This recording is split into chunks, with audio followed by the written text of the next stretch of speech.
Boa noite, pessoal, graça e paz. Eu digo glória a Deus por sua vida, sejam bem-vindos.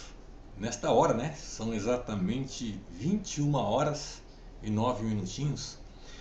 E eu resolvi gravar esse vídeo para poder estar enviando para vocês, para estar subindo, a pedido da nossa irmã Francisca, lá de Campinas, uma colaboradora, uma cooperadora da Palavra da Graça, agora caminhando conosco aqui na Missão Apostólica, inclusive responsável pelas bênçãos que o Senhor ali nos concedeu. Irmã Francisca, um abraço no seu coração e que nós possamos estar respondendo aí algumas perguntas.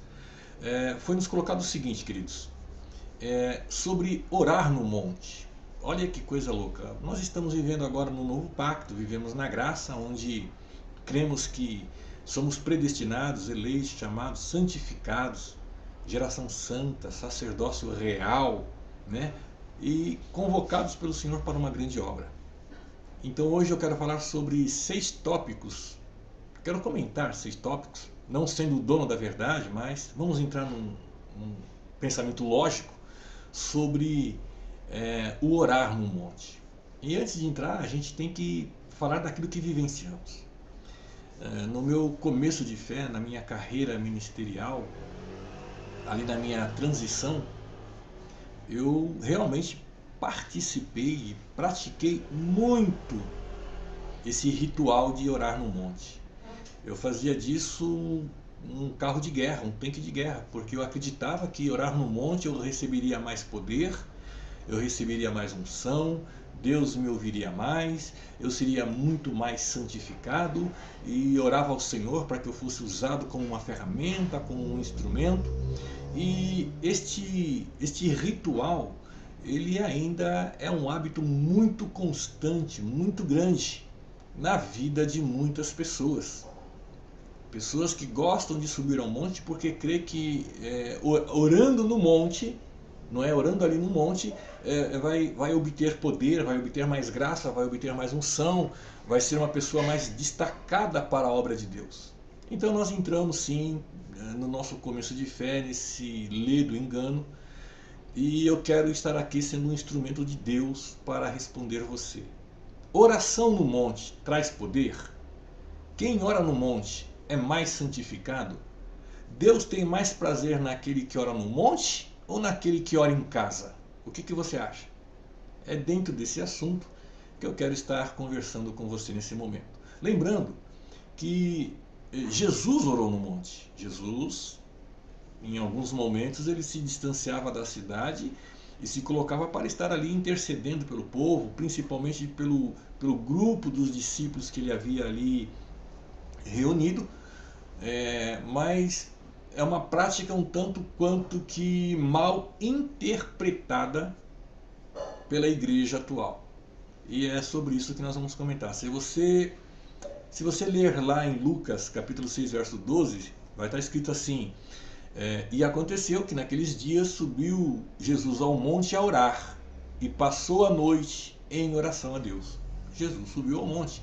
Em Mateus 14, 23 também diz: e despedida a multidão, subiu ao monte para orar à parte, e chegada a tarde, estava ali só.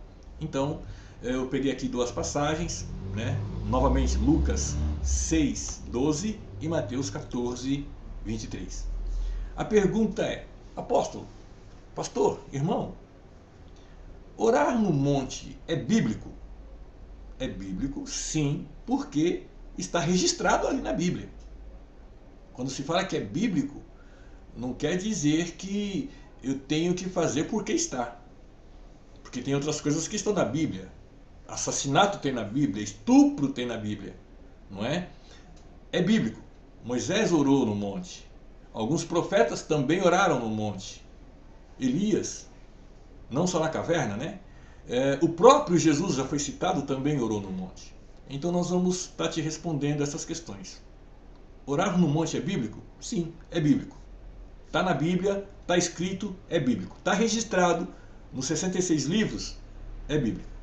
Okay? Não quer dizer que pelo fato de ser bíblico, torna-se uma doutrina particular, espiritual para a igreja ou para as práticas nos dias atuais.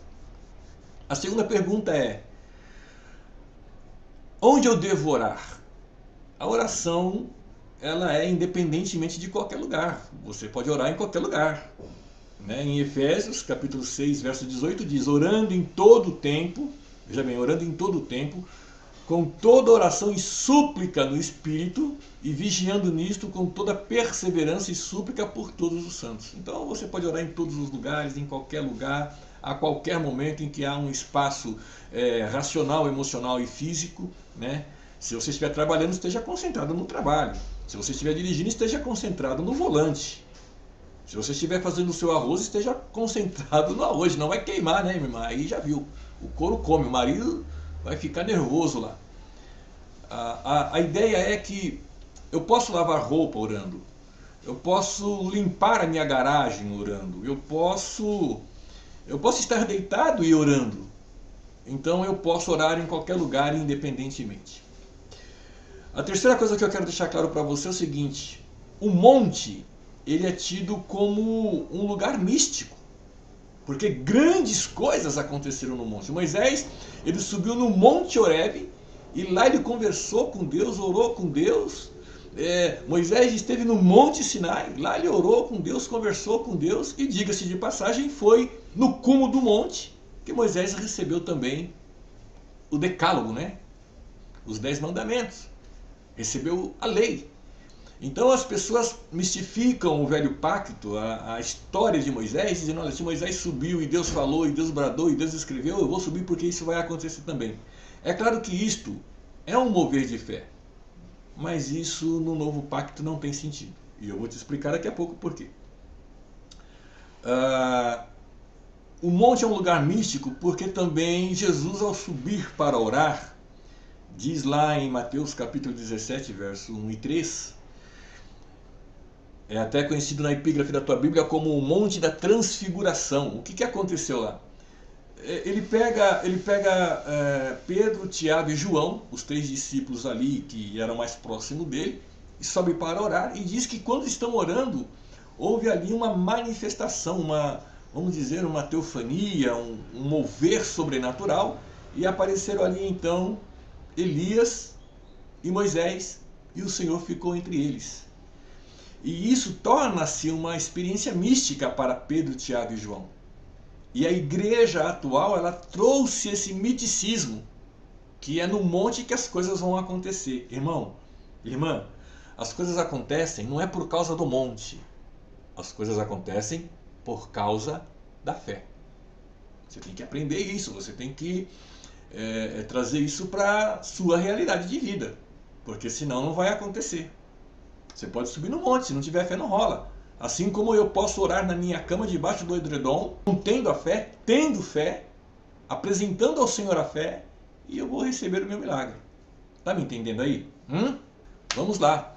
Eu quero que você traga para o seu entendimento o seguinte, que Deus, ele trabalha com seus filhos de maneira diferenciada. E nós somos chamados a ter experiências com Deus de maneira diferenciada em todos os aspectos.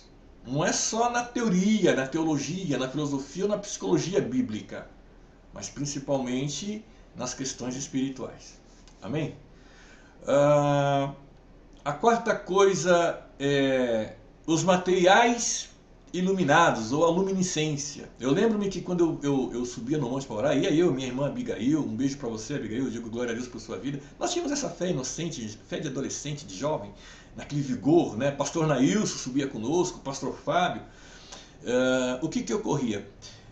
Nós víamos os gravetos ali na madrugada começando a ficar iluminados, e nós atribuíamos essa experiência dos gravetos, das folhas, dos troncos, do madeiramento da árvore, nós atribuíamos isso ao poder sobrenatural de Deus.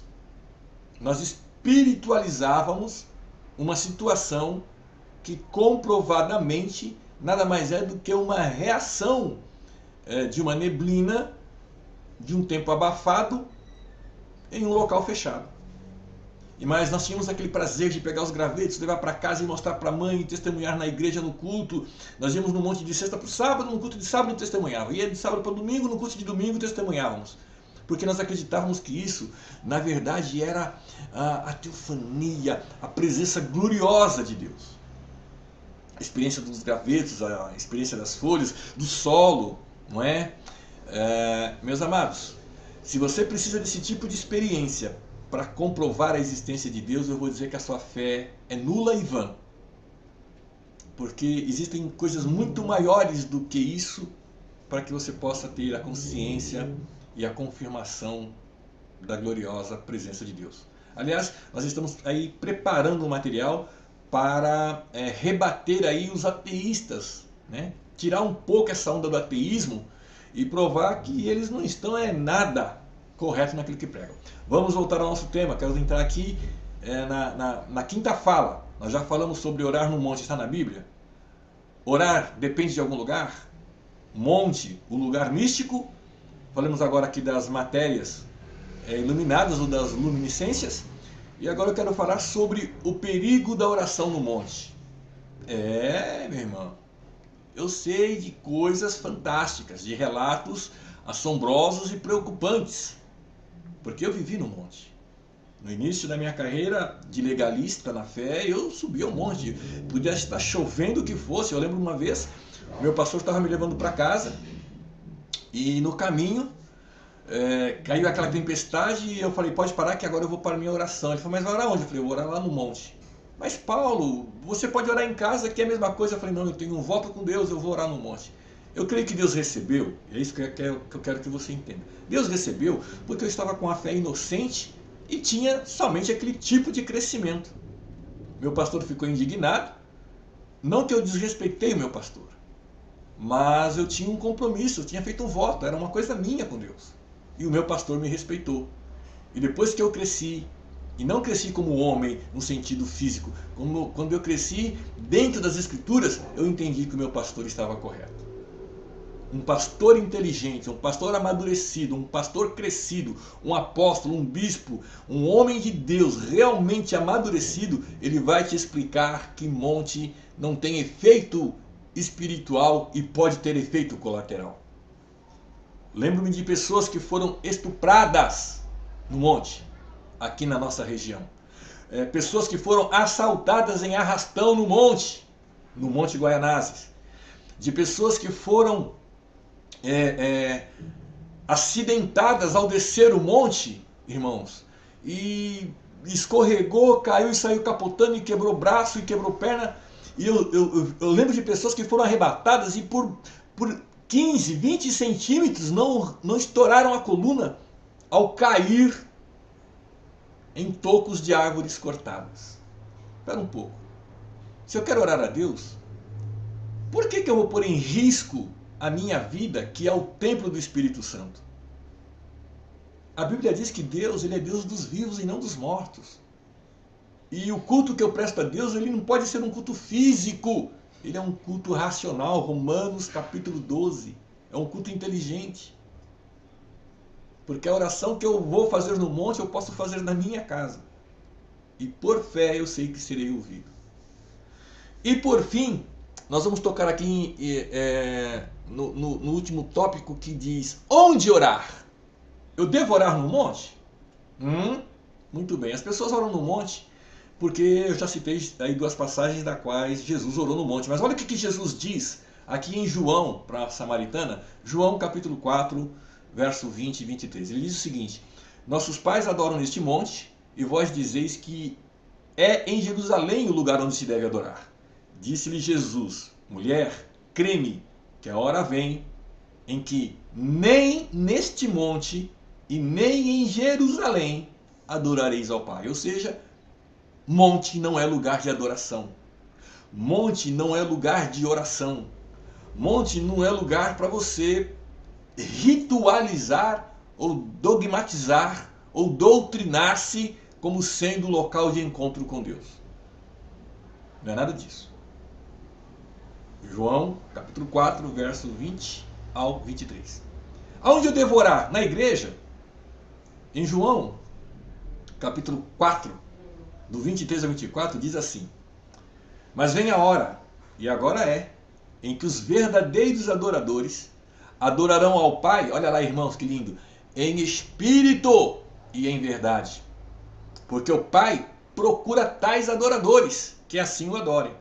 Deus é espírito e importa que os que o adorem em espírito e em verdade. Abba, Pai, glória a Deus. Eu declaro que a sua mente começa a receber aí uma iluminação do sobrenatural. O seu sacrifício de carne e levar o seu corpo ao extremo cansaço, a fadiga, não vai pôr você num culto inteligente a Deus. Vai colocar você num culto cansado, monótono, triste, angustiante, enfadonho, porque você está sacrificando o corpo. E não é isso que ele está falando. Aonde eu devorar? No monte, nós já respondemos. Na igreja, nós já respondemos. Ou é em casa? Vamos ver o que Jesus falou? Mateus, capítulo 6, versículo 6. Ele diz o seguinte: Tu, porém, quando orares, entra no teu quarto, fecha a porta e orarás ao teu Deus, ao teu Pai, ao teu Senhor, que está em secreto. E teu Pai, teu Deus e o teu Senhor, que te vê em secreto, te recompensará. Então você tem que ter esse entendimento, ter essa sabedoria para não cair no engano que certas lideranças e certos pastores lançam sobre a sua vida. Eu quero que você abra o seu coração. Eu estou falando isso com muita humildade. Não sou dono da verdade, mas contra fatos não há argumento. Eu estou usando a palavra do Senhor para estar te iluminando. O apóstolo Paulo disse o seguinte para Timóteo, 1 Timóteo capítulo 2, verso 6. Quero, pois, que os homens orem em todo lugar, levantando as mãos santas, sem ira e nem contenda. E finalmente ele diz em 1 Tessalonicenses 5,17. Orai sem cessar. Resumindo, eu oro a Deus para que o Espírito Santo abra, ilumine a tua mente, para que você possa entender que não é no monte que está o poder de Deus, a graça de Deus. Não. O poder de Deus, a graça de Deus, ela está aonde quer que você esteja. A sua oração será ouvida independente do lugar que você estiver. E para nós encerrarmos, guarde isso com muita humildade no que eu estou te falando. O monte é um lugar para quando você quer se livrar do barulho, de uma situação angustiante, das pessoas ficarem assim na sua orelha, e você quer ter um momento a sós com Deus. Eu vou para o monte. Mas não porque Deus vai te ouvir lá, é porque você não quer estar perto das pessoas. Não porque lá tem o poder de Deus. O poder de Deus está na tua vida. O Espírito Santo habita em você. 1 Coríntios capítulo 3, versículo 16 e 17. Você é o templo do Espírito Santo. Se você é o templo do Espírito Santo e não tiver o poder de Deus, não tiver a graça do Senhor, você não tem nada. Está perdendo tempo. Essa é a consciência que nós temos que ter nessa revelação do novo pacto. Então, em nome do Senhor, eu espero que eu tenha esclarecido aí as suas perguntas. Estaremos aí lançando logo um outro tema que nos foi perguntado sobre vigília e jejum, e que o nome do Senhor seja engrandecido. Um beijo no seu coração, humildemente, fui!